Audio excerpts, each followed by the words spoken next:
Muy buenas noches amigos, soy el doctor en educación, magíster en ciencia política y licenciado en periodismo, José Andrés Cuadros el Carpio, quien les expondrá las razones bíblicas por las que debemos ser católicos. Hay que tomar en cuenta ya en esta disertación de que hay ciertas palabras que varían según el contexto sociocultural a través del tiempo. Por ejemplo, la palabra Biblia no está en la Biblia. La misma palabra Biblia no se nombra en la Biblia, ni tampoco la palabra católico, porque como repito, hay ciertas palabras que varían un poco a través del contexto sociocultural, a través del tiempo.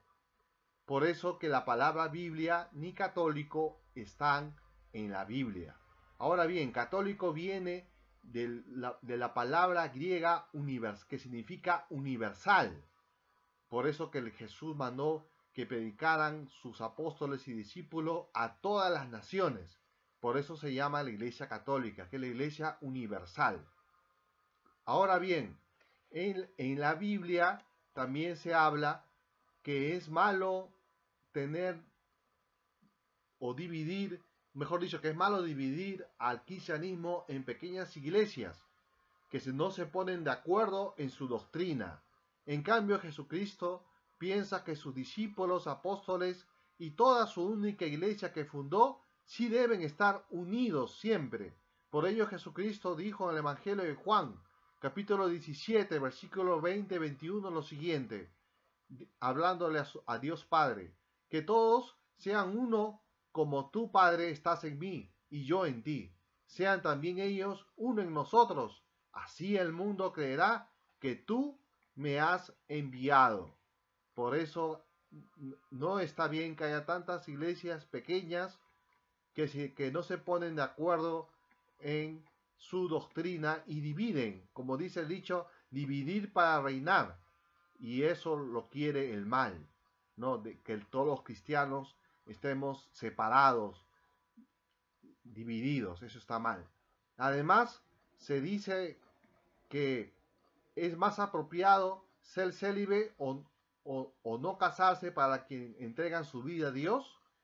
Vamos a responder. En Primera de Corintios, capítulo 7, versículos de 32 a 34 dice, no quisiera verlos libres de preocupaciones. El que no se ha casado se preocupa de las cosas del Señor y de cómo agradable de manera exclusiva. No así el que se ha casado, pues se preocupa de las cosas del mundo y de cómo agradar a su esposa y está dividido. De igual manera, la mujer soltera y la joven sin casar se preocupan del servicio del Señor y de ser santas en su cuerpo y en su espíritu, mientras que la casada se preocupa de las cosas del mundo y de cómo agradar a su esposo. Además, es necesario tomar en cuenta que la Iglesia Católica de Jesucristo iba a durar hasta el fin de los tiempos. Para cuando venga Jesús, la Iglesia Católica seguirá existiendo porque es la Iglesia fundada por Jesucristo. Si Constantino hubiera fundado una iglesia, en la Edad Media, perdón, hubieran habido dos iglesias, la iglesia fundada por Jesucristo y la iglesia fundada por Constantino.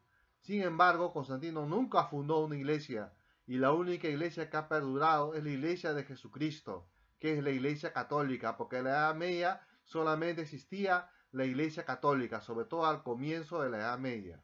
La iglesia católica no puede ser Babilonia la Grande, porque en Apocalipsis se anunció que había caído, se había destruido, mientras que la Iglesia Católica no ha caído ni ha desaparecido, sino que inclusive durará hasta el fin de los tiempos, como dijo Jesús que iba a durar su única iglesia.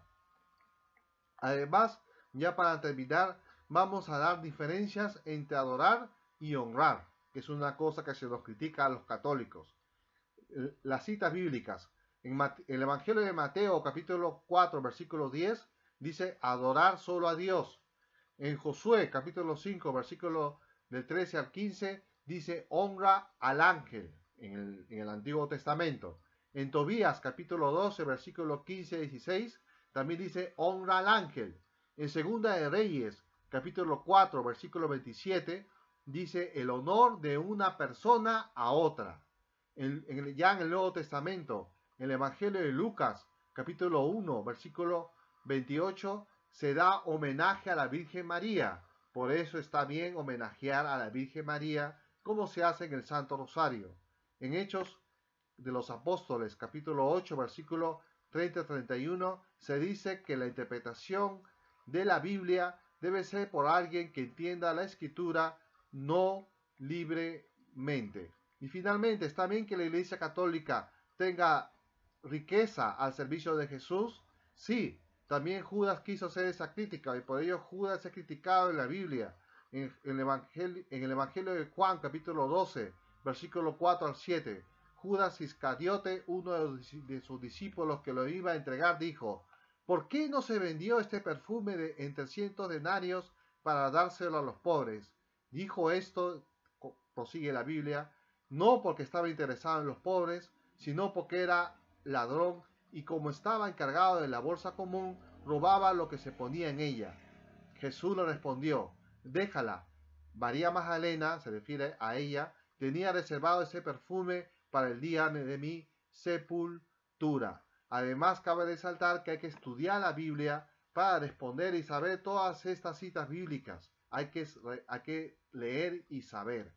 Pueden cotejar todos estos temas que estoy exponiendo en estos videos en la dirección de mi blog web, que voy a poner debajito o al costado del video. En esa dirección de un blog web, ahí pueden cotejar todas estas citas bíblicas que estoy exponiendo. Se despide José Andrés Cuadros El Carpio, que es doctor en educación, magíster en ciencia política y licenciado en periodismo. Muchas gracias.